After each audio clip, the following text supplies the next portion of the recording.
So, you actually clicked the video. Good for you. You've taken the first step to... Hey there guys, welcome back to the channel. If you're new here, I'm pleased to welcome you, and today we'll be tackling a big question: was Jesus really God?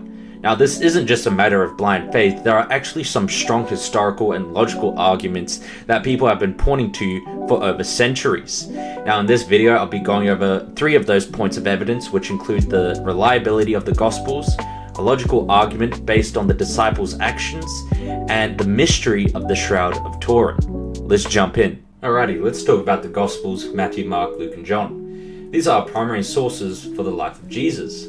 Now, some people assume they're just legends written long after the fact, but historically, that's not really accurate. Most people agree the Gospels were written within the 1st century, well within the lifetime of eyewitnesses.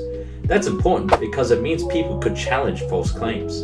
We also have thousands of ancient manuscripts, far more than for most other ancient texts, and when you compare them, they're remarkably consistent. Another interesting point is the inclusion of embarrassing or difficult details, like Peter denying Jesus or the disciples doubting. If you were making up a story to convince people, you probably wouldn't include those things. All 4 Gospels report that women were the first to discover the empty tomb. In the 1st century cultural context, women's testimony wasn't given the same weight as men's. So if someone were inventing a story, it would be very unlikely they would choose women as the primary witnesses. This actually strengthens the case that the Gospel writers were recording what really happened, even if it wasn't the most persuasive detail at the time. All of this suggests the Gospel writers were trying to record what they genuinely believed to be true events, not just to invent a myth.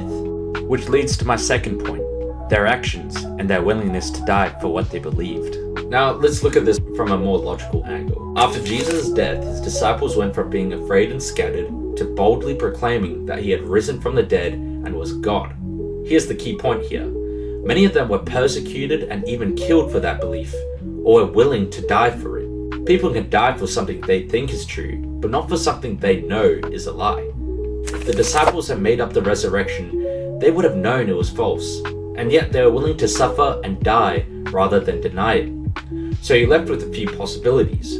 They were lying, they were mistaken, or they were telling the truth. The lying explanation doesn't fit with their behavior under extreme pressure, and the mistaken explanation struggles to account for multiple people claim to see the risen Jesus.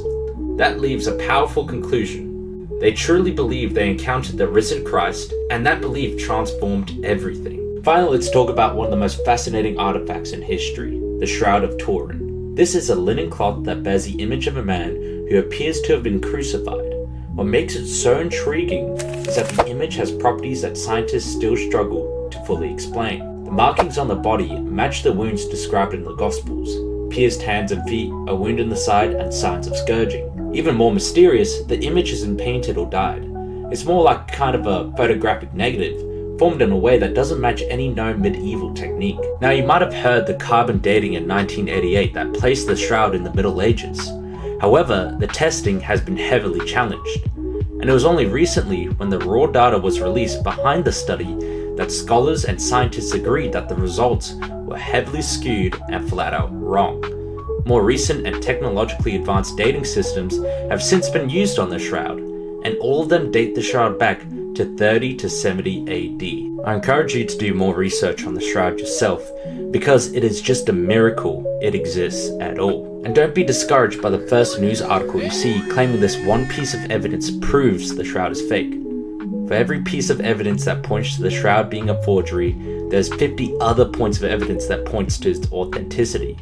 Remember, it's good to be skeptical of things, but it isn't good to be cynical. Don't be so close-minded to things you don't understand yet.